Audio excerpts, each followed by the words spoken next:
Yes, yes. Yeah, it's the weekend. You want to go to Brio? You going brick tops? You want to go brick tops? 801? I got you. Welcome in. It's Balloon Party. It's presented by Munganess St. Louis Acura, Munganess Burkhardt Alton Toyota. My name is Timothy Michael McKernan, and your mom's boyfriend is in the YouTube chat and says, Piddles for president. I support that ticket. Piddles for president. Don't you have to be 40, though? I think 35. Oh, is that right? Yeah. All right, so in 9 years, you can be president. Got my vote. Put me on the ticket. There you go. That'd be interesting. Piddles for president. I don't... It seems like it would not be a good idea. Why not? Seems like a good way to be just... if I feel a little bit of hate over here, could you imagine if I, ran for public office? Got my support. Well, that's about all I need. All right, text in 314-399-9646, Air Comfort Service text line. And then you can also watch on YouTube. And MD 2020 is right. Tim is looking awfully cute this morning. Jackson and I have our TMA 20th anniversary T-shirts. Jackson's is white. Mine is powder blue. They also come in, navy? Midnight blue is what you call them, in gray. TMASTLshop.com as TMA celebrates its 20th anniversary on July 26th. 20 wonderful years. 20 glorious years. You were 6 when the show started. Here's to 20 more. Oh, my gosh. What are you drinking? You got scotch in there? Yeah, single malt. That's because it's trendy, because it's work. Works. President Piddles and Cutie Tim for VP. That's from Callus Coitus. That'd be nice. How about that? I'd like that. It seems fun. All right. Not really. It sounds awful, but...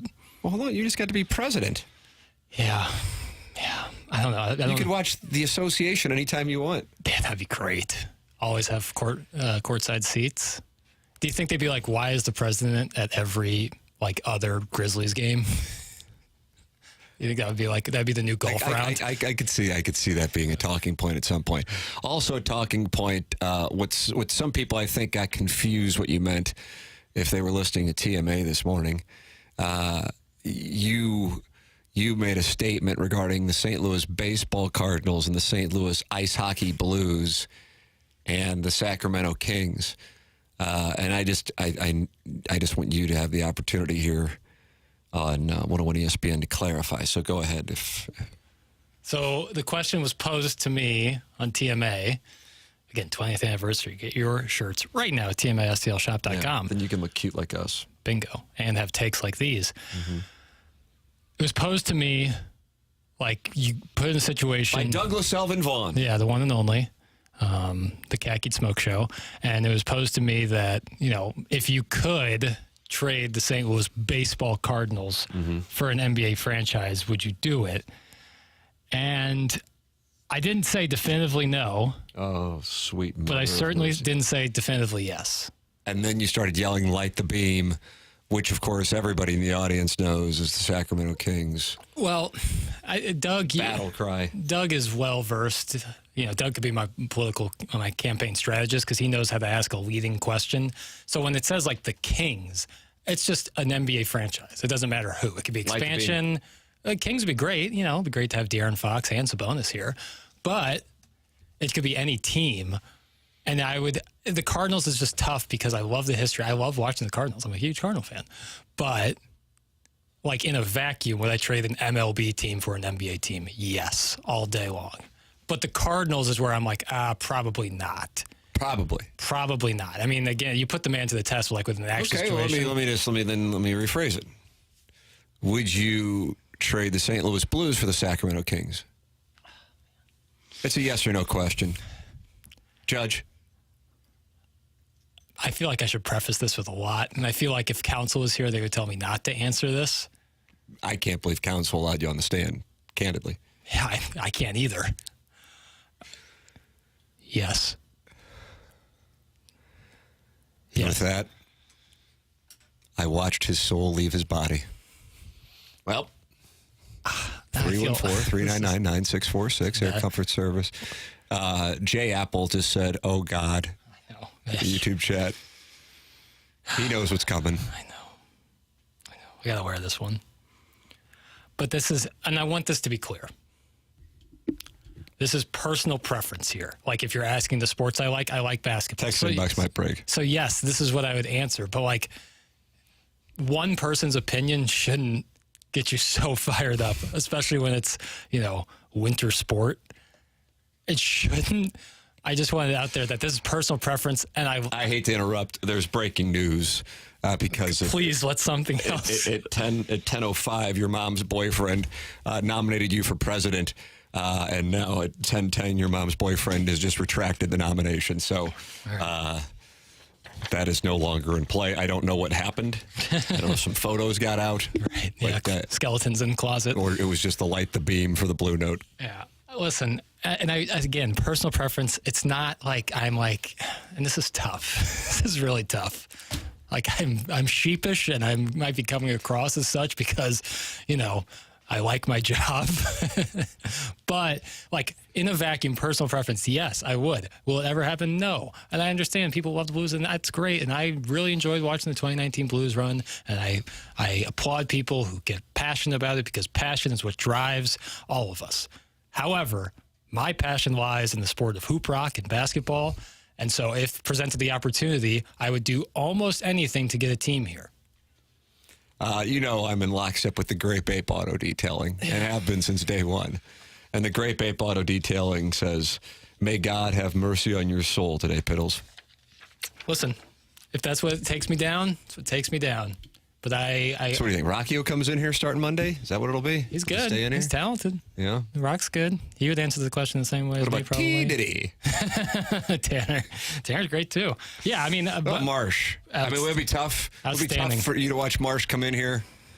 It would be tough because that's my guy. But I always want to see all my homies progress. So as much Marsh as possible, I say. He's certainly more talented than me, and he likes the ice hockey team. So I think he'd play better. I know he plays better just in general. But, I'm an acquired taste. I'm like... Scotch. Yeah, that you're drinking. I'm human Scotch. Right. You got a little Stanley thing going? No, it's not Central Corridor Mom season? Not a brand name. It's just a water bottle. My parents were like, we're going to throw this away. Do you want it? And I said, yes. Oh, okay. Yeah. Your thoughts are welcome as Jackson has alienated the audience at 314-399-9646. Now, One Lil Clog wrote, good for you, Pale, for not capitulating to the YouTube commenter toughs. How about that? You have the support of One Lil Clog. I love the name One Little Clog. I like clogs in general. Bring them back. And galoshes while we're at it. Yeah. It's a big Footwear Friday here. That's right. On Balloon Party. Get involved on the program. Jackson's got the Friday 6-shooter ready. What do we got? 10:13. I guess to stay on track, I'll break. Okay. I mean, I'm actually late for a break, but to me, 10:13 feels like I'm early for a break. Yeah. What are we doing? But I'm like, all right, let me see if I can stay on track on the clock, and we'll go. And, on TMA today, we went from 7:07 to 8:35. That's right. Yeah. And that was, it's kind of like without even thinking about it. Yeah. I guess we'll cut this segment short. Yeah, right. All right, ladies and gentlemen, this is Balloon Party 101 ESPN.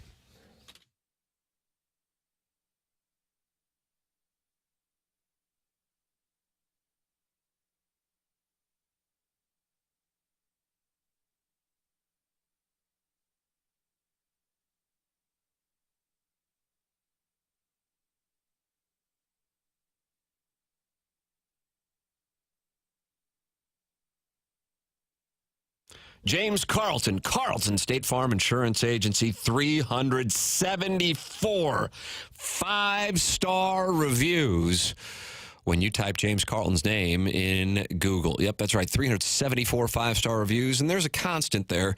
Everybody's raving about the customer service, and candidly, I think they're in awe that an office can work at the level of James Carlton's in the industry that it's in. But that is the deal, and that's why I made the switch, and that's also why I'm super happy that I made the switch 5 years ago. CarltonInsurance.net. It's James Carlton, the Carlton State Farm Insurance Agency, 314-961-4800. You make the switch.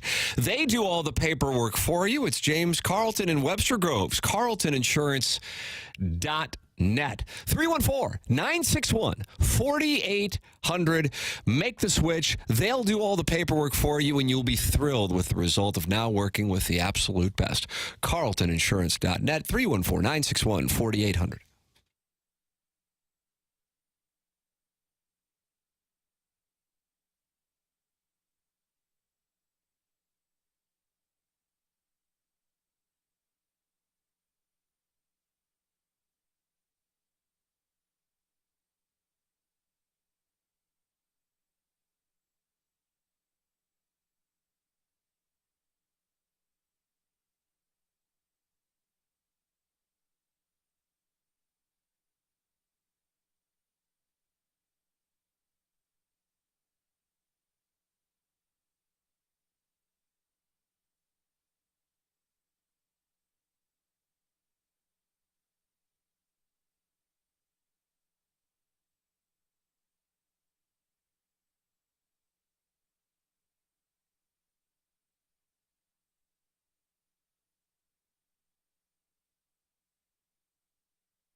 Welcome to the home of the Sacramento Kings. This is 101 ESPN. My name is Tim McKernan. That's Jackson Burkett, who is trading St. Louis Blues to Sacramento to light the beam here in the Gateway City. Jackson, you have the Friday 6-shooter.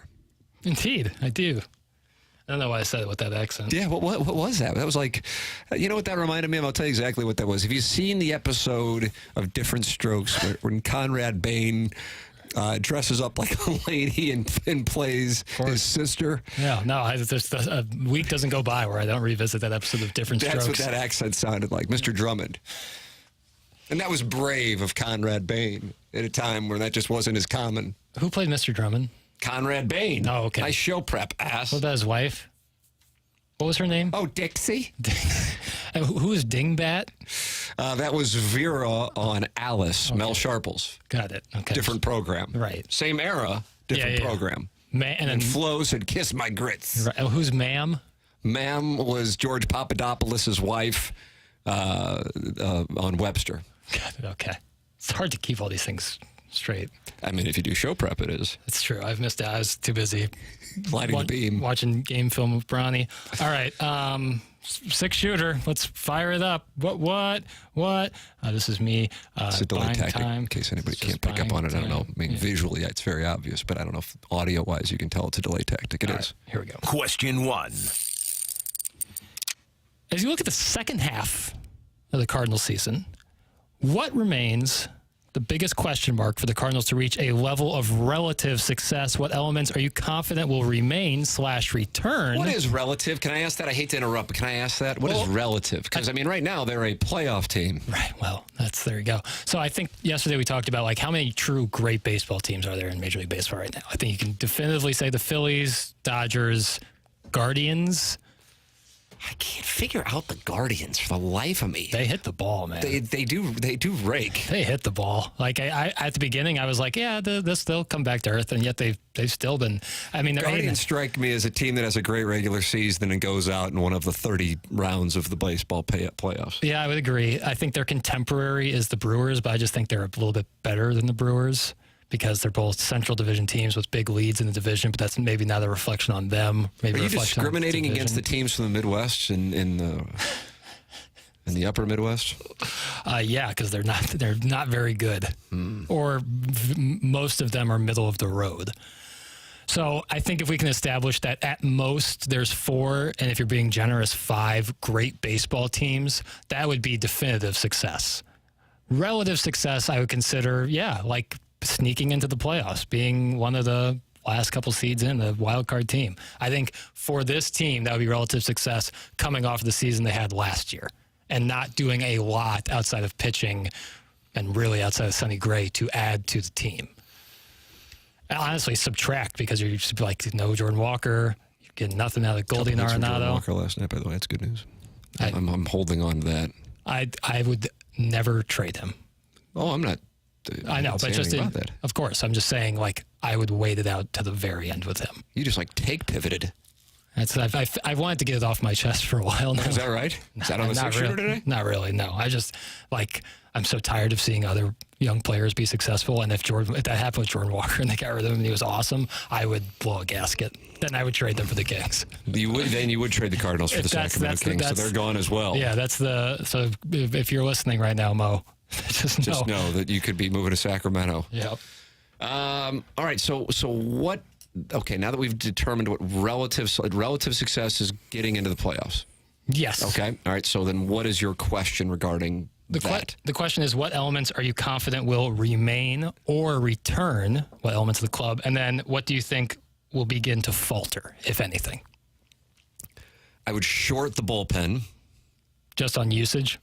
And I think you can already kind of see it. Do you agree with that? Every Helsley outing and really every JoJo and Kittredge are a little like, oh. It strikes me as such an obvious short that I don't know if there's much value on it anymore. Yeah, it feels like... I don't know. Yeah, Helsley I'm a little less worried about, but JoJo and Kittredge, there are times where I'm worried on Helsley too. But with that said, that's the one that probably has the highest value. So then therefore, God, I don't know, Jackson. I mean, that's the honest answer is I really don't know. Yeah. I think Sonny Gray is going to be outstanding, but then at the same time, he isn't a 200 innings guy. No. That's not. The most innings he threw was like a decade ago. That's just not what he usually does. Mm-hmm. So then that math would tell you that there could be a correction coming toward the end of the year if his use is high. So I don't know. I don't know. I'm bullish on Mason Wynn. Yeah, I am too. I think for me, I might consider starting pitching a bigger concern for me at the moment than bullpen, just because I feel like, I don't know, bullpen-wise, I don't know why, but bullpen-wise, I just feel more confident in starters. Like, I'm not, like we saw Miles Michaelis get shelled last night. He's been really good since Mother's Day. Mine isn't necessarily based on what they have done to date. It's the use and that it's likely because of that it will trend down. Sure. Whereas I think you can make a case offensively that it could/should trend up. Yeah. For, I think at this point, probably the vast majority of the first half of the season. Wilson Contreras was not a part of it. And I'm not saying that means Paul Goldschmidt and Nolan Arenado are going to start raking, but I don't think it's likely for them to get worse. See where I'm going? Yeah, I hear what you're saying. Yeah. So if you're looking at it, and those guys are the higher ceiling players, and one of them wasn't active for the majority of the first half of the season, and the other two have had really poor years that I think would be with what your floor would be if you were doing preseason projections, that I like that moving up. Mm-hmm. I don't think Mason Wynn is going, there may be a drop-off, but I don't think it's going to be precipitous. Sure. So from that standpoint, I actually would buy the offense and short the bullpen, and I think the rotation is probably about what it is, because I don't think it's been incredible, but I don't think it's been terrible. So yeah, and that's kind of what I thought it was going in. Well, I thought this rotation was going to be considerably worse than, maybe not considerably, but worse than they've been, certainly through this better stretch of the season. The right-handed hitting has just been no good. I mean, Mason Wynn obviously hits for average from the right side and is good, but power-wise, and obviously Contreras being hurt's a part of that, but Goldie and Arenado getting nothing out of them, getting very little out of a lot of right-handed hitting. I saw last night with a lefty on the mound for the Reds. Like, it's concerning. Like, a lot of their great hitters so far this year, especially in this good stretch, have come from the left side. Right. And to me, that's a little concerning. But it's not a little. That's a real. Yeah, that's a real element. Yeah, just offense in general, there's a level of concern. But like, again, you asked like if you're projecting the season. At least that's how I took the question. No, sure. And so when I think through that, I think of, okay, what do I think are floors and ceilings if I were doing projections? And I think the bullpen, it's been incredible, but I also think it's like above its skis, so to speak. Mm-hmm.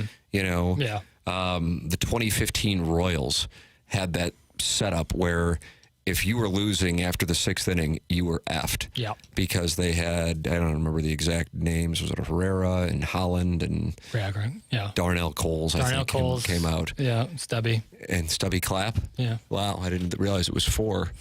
Two of whom were exposition players from the 90s. No, I know. That's the new trend. That's what made it so good, though. It's the new trend. Tip of the cap to Ned Yost. It's like the new submarine pitcher. But I thought those guys were doing that's what they do. That wasn't, this is in the above our skis category and or health category. And I'm going, okay, I hope it lasts. I just think there's a good chance that it's going to fall off. Sure. And that doesn't mean that I think, therefore, Goldschmidt and Arenado are going to suddenly find it, but I just don't think it's going to get worse. Sure. And the offense, for as poor as it was and has been to date, still did not have one of the guys who, in this moment, is one of their more productive hitters in Contreras.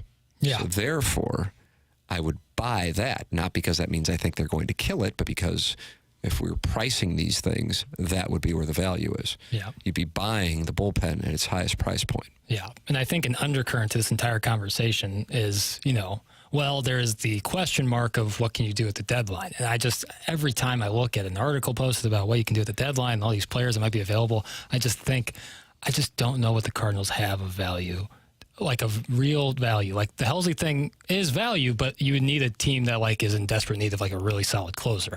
And I don't know what the landscape is looking like in that department. I mean, just to even talk about trading Helsley, like if we're really going to talk about that really being a possibility, that's going to cause anarchy around here.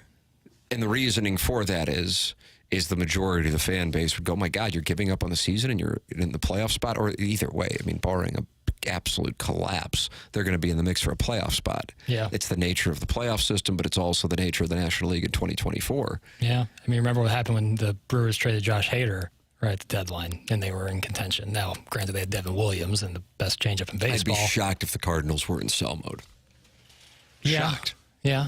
Shocked. But theoretically, if you got someone major league ready, especially maybe power in the outfield for Helsley. Well, then that wouldn't be a sale. Right. That's what I'm saying. So just by trading But Helsley. I said I'd be shocked if the Cardinals would be in sale mode. Okay. So sale mode to me means you're acquiring minor league talent. Yes, agreed. If you're trading for value, then you're buying. Right. You know? Even if you're trading value, you're getting value in return. Because that's how I like to look at the financial world, you know?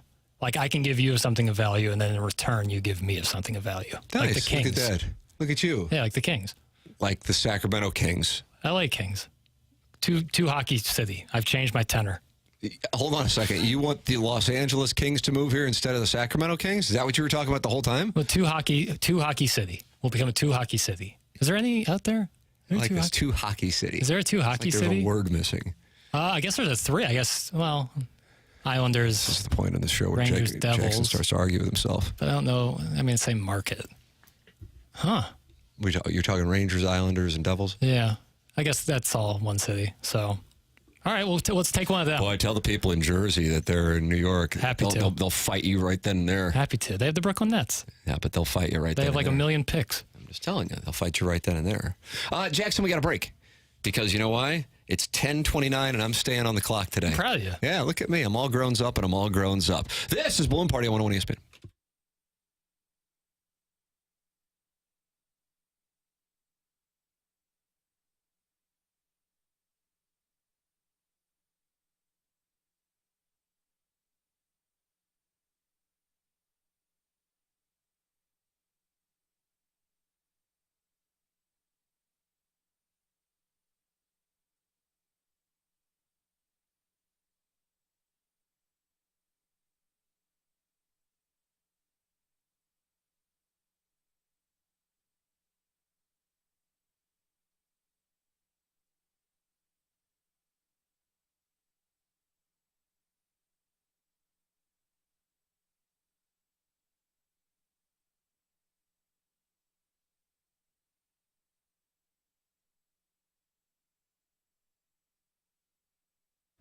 Munganess, St. Louis Acura, Munganess, Burkhardt, Alton Toyota online at stlouisacura.com and altontoyota.com. It is Munganess, and that is where I do business to get cars and also to get my car repaired.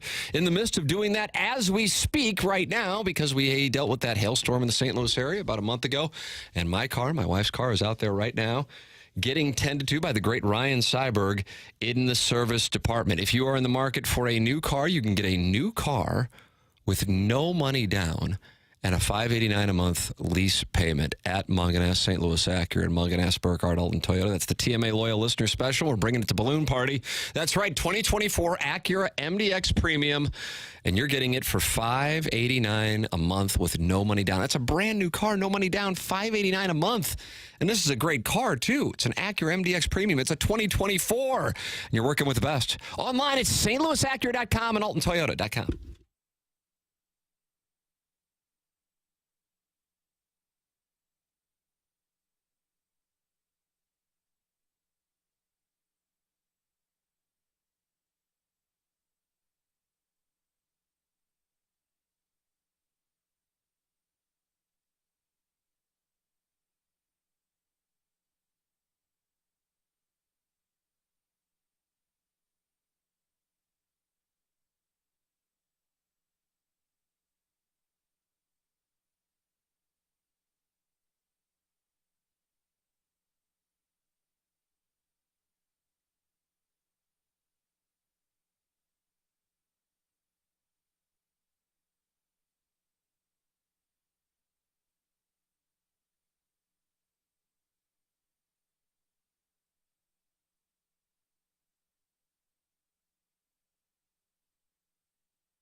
This is Action Jackson with a SportsCenter update brought to you by Saliga Heating and Cooling. The Cardinals lose last night, final score of 11-4 at the hands of the Cincinnati Reds. They'll take on the Reds again tonight. 7:15 is the first pitch. And in NBA news, the Mavericks are trading away Tim Hardaway Jr.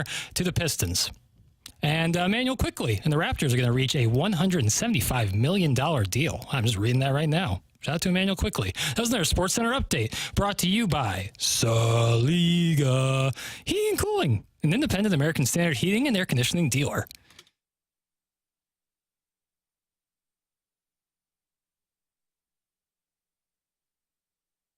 Welcome back. Balloon Party 101 ESPN. Tim McKernan, Jackson, Bennett, Burkett.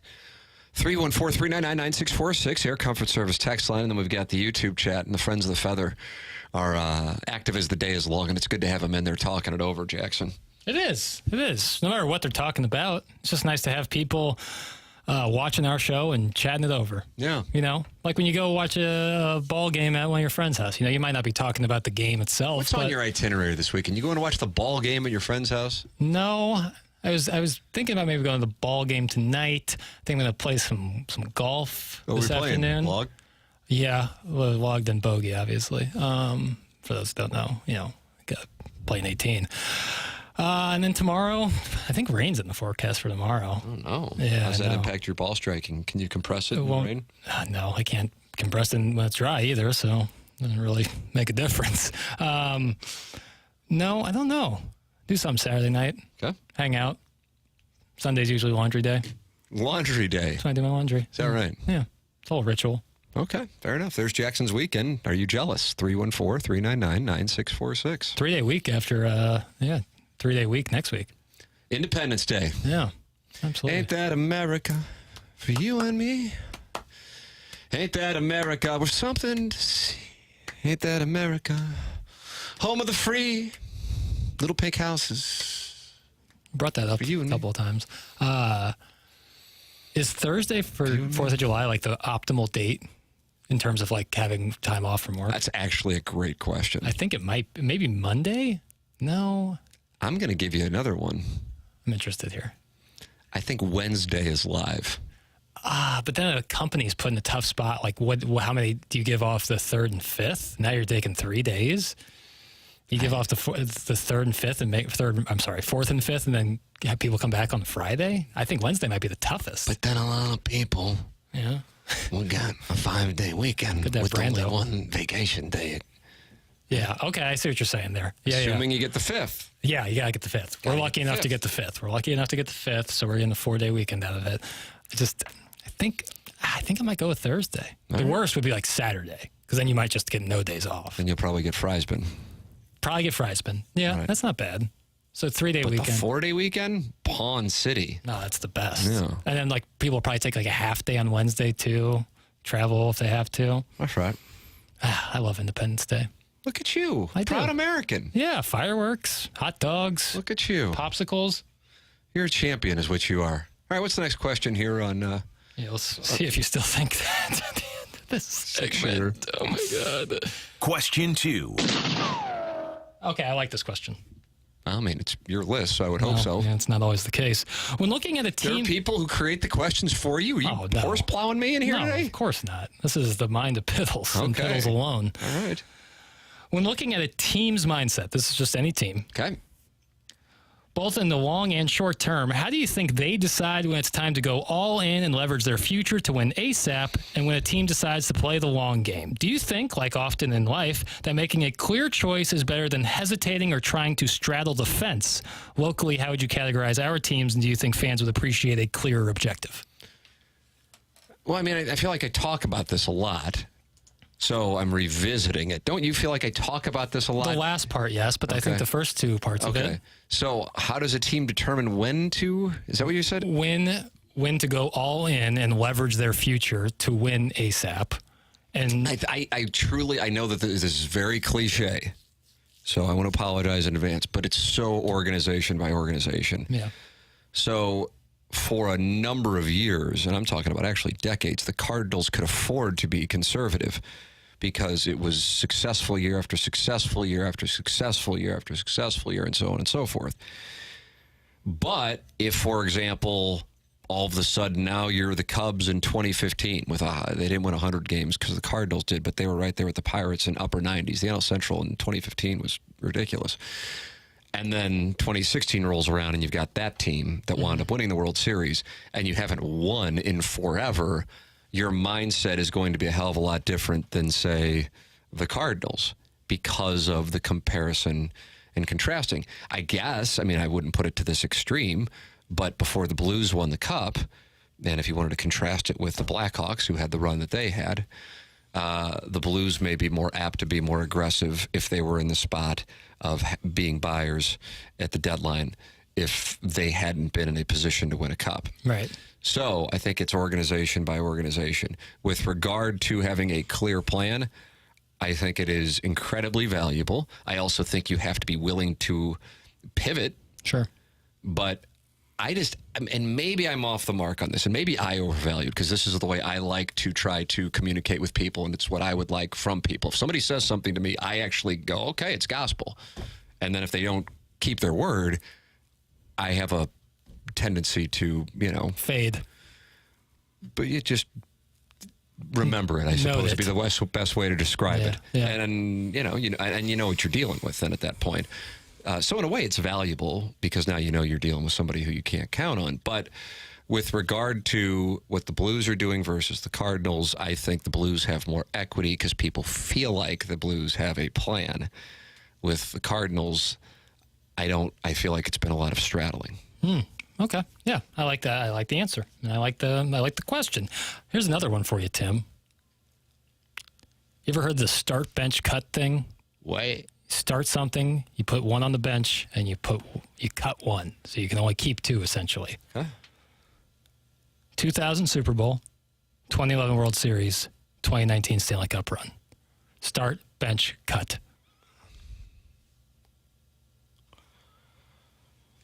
Boys puts the man to the test.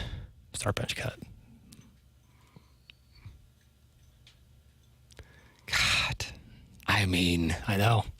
Puts a man to the test. What it really says is those are three, like, if you're alive in those years and you were, maybe born in the 80s or wherever, you got to witness some really awesome. Oh, I mean, that's the thing. Like, I mean, I suppose one of the flaws of discussion comparing past events is the further something goes in the past, the less impact it has. Yeah. But, I mean, a St. Louis franchise won a Super Bowl. Yeah. And St. Louis didn't have a franchise 5 years before that season started up. So, we can't allow, I mean, you can do with whatever you want. I am not going to allow what transpired in 2012, 13, 14, 15, and 16 to color 1999 and 2000. But I certainly understand how that would for people. Totally. And then you go, the 2011 Cardinals weren't as good as a bunch of other regular season Cardinal teams, but my God, the run that they went on in September to get there and the run that they went through, I think the best team in baseball that year, the 2011 Phillies, in addition to what became a weird rivalry with Nyjer Morgan and the Brewers, and then that World Series, I mean, you can't dismiss that. Yep. And then you go into the Blues run. And that speaks for itself, So I don't know. I mean, there's the honest answer is there's not a good answer. I mean, that's the real answer. And I can give you like a take, and then we can scream about it, but it's just not my game. So, Trat. I'll be you might be surprised by my answer.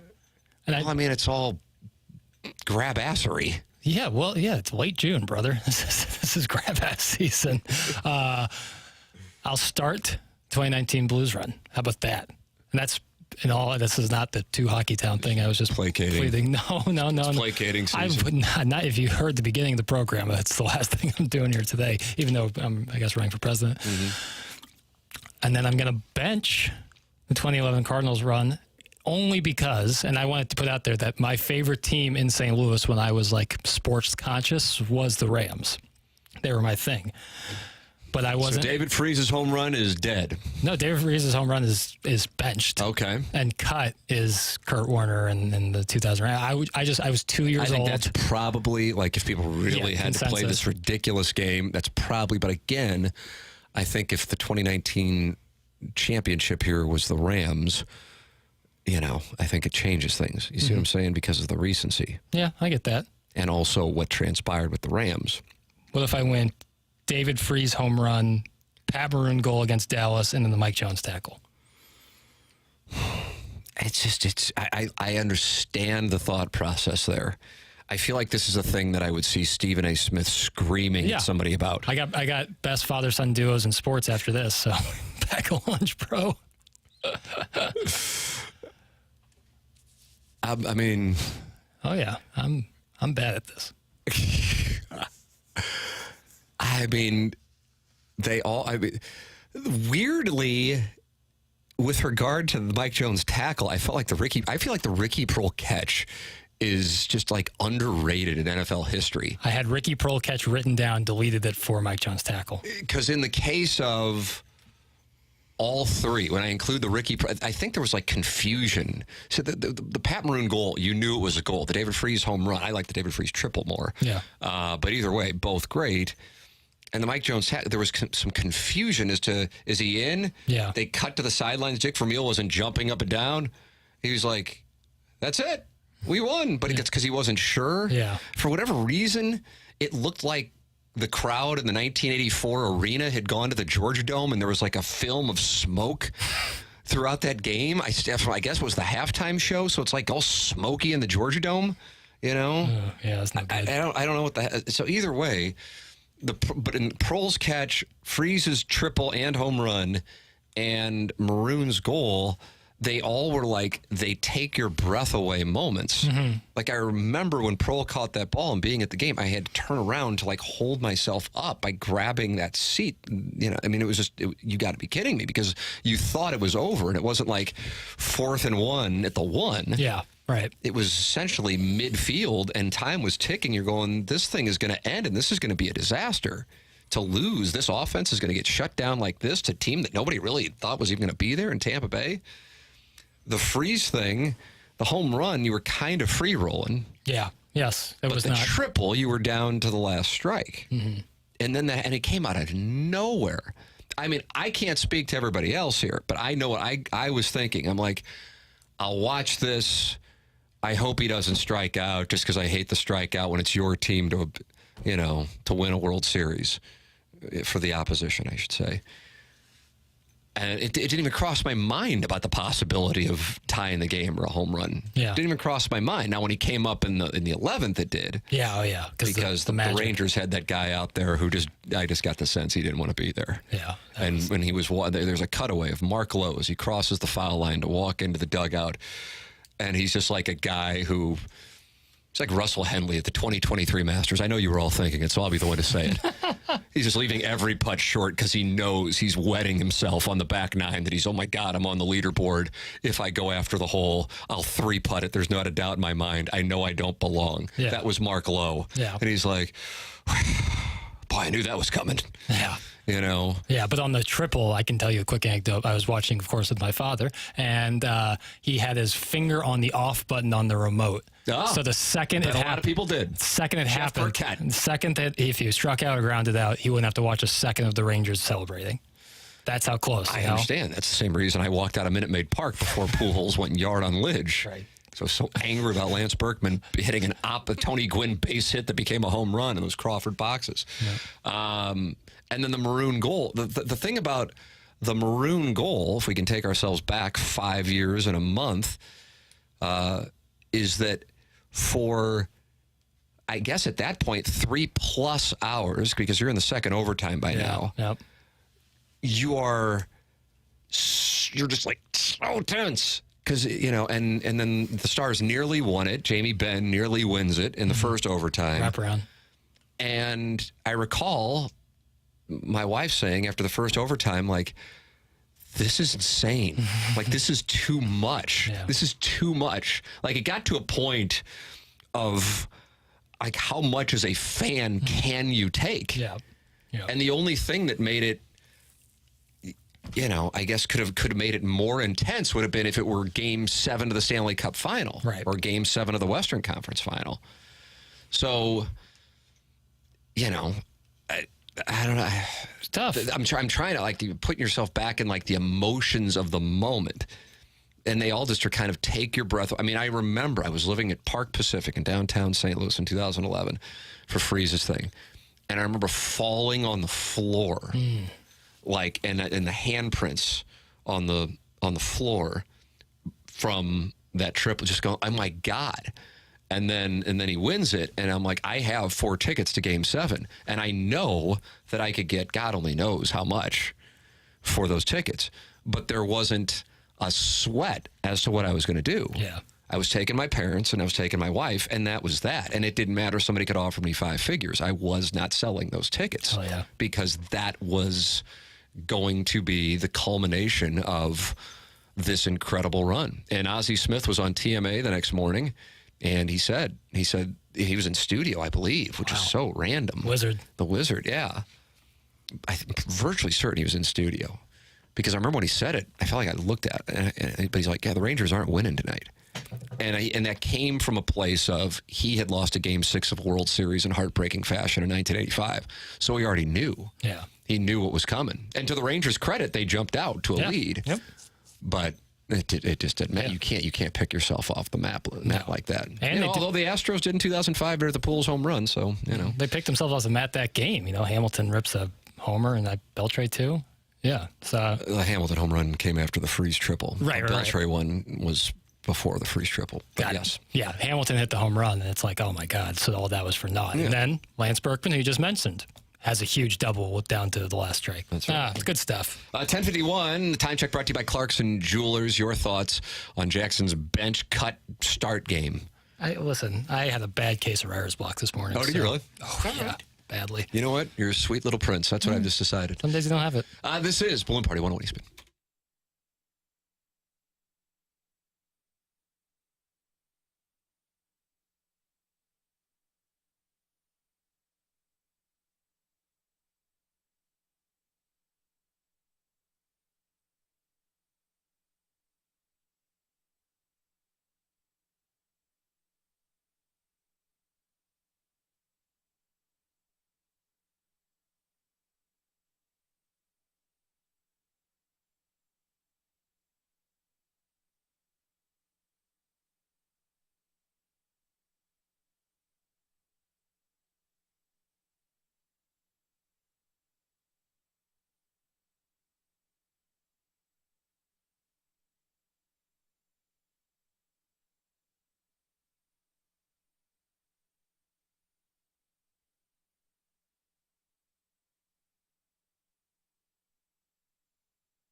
Balloon party.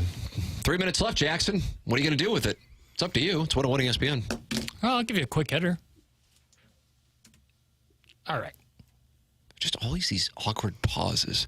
Like if I had the shears, I would just go, okay, let me snip the 3 seconds of awkward pauses. Just get the shears out. That's what I would do. I'd snip it right there. Snip 3 right there. Okay. NBC and the Olympics are preparing for an the Olympics. Well, just, give me a moment here. Are preparing an Al Michaels AI voice to do some highlight work on that day's events. First of all, do you like the idea, or do you think it may start a dangerous... I hope Al gets paid. Right, a dangerous precedent. You would hope that... No dangerous precedent. If he gets paid. Yeah, absolutely. Yeah, That's which fine. I think he would. Yeah. Secondly, if you could create an AI broadcast booth across time, across sports, who's on play-by-play and who's on the color? Oh, I guess I'd be on both because it's AI. That would be that would be so wild. That's what the people would want. You call Where's the guy here doing the 1 hour show where they don't talk sports? we talking? Why is he calling the game? Can I get her on the broadcast? Dot. I don't know. Jack Buck on play-by-play. I was about to say, I was going immediately to the Buck family. Yeah, Jack Buck. It'd be Jack cool to have Buck, Joe yeah. and then Joe do the color. Yeah. That'd be pretty awesome. Yeah. That plays right into my best father-son duos and sports question I had nice. loaded up. Yeah. Well, what's the question? I mean, you say what the question is, then you just start laughing uproariously, but then you don't ask the question. I don't know what's going on anymore. In honor of Bronny joining his dad in Twinkletown. Are you mad as a Hornet about that? No.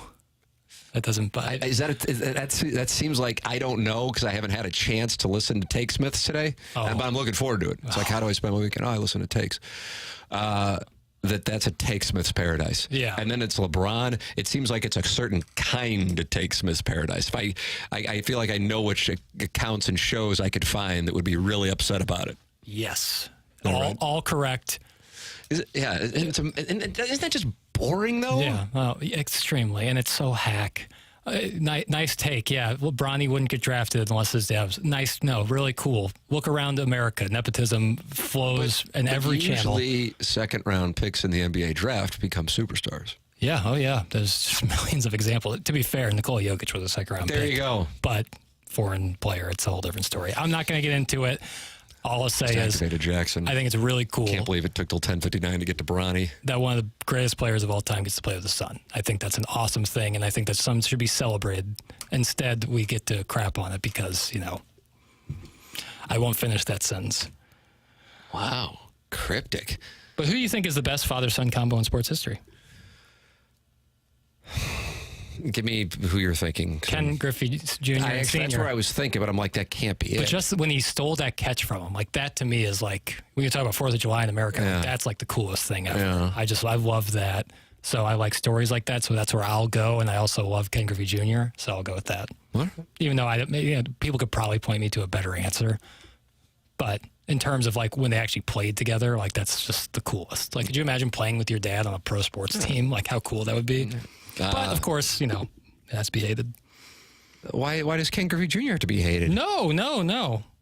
Just Bron. Oh, okay. Les Jackson. Got Brett and Bobby Hall, Yeah, it's a good call. local play. It's a good call. Little known fact, Scott Spezio's father played on a world championship team here in St. Louis. Oh, really? Yeah, fun facts for no and tell. That's good. Melvin Booker and Devin Booker. There you go. Undefeated Missouri, Big 8, 1994. Yeah. All right, Jackson. All right, it's 11 o'clock. We got to go. BK and Ferrari are coming up next for Jackson Burkett, Tim McKernan. This has been Balloon Party, driven by Munganess, St. Louis Acura, Munganess, Burkhardt, Alton Toyota on 101 ESPN.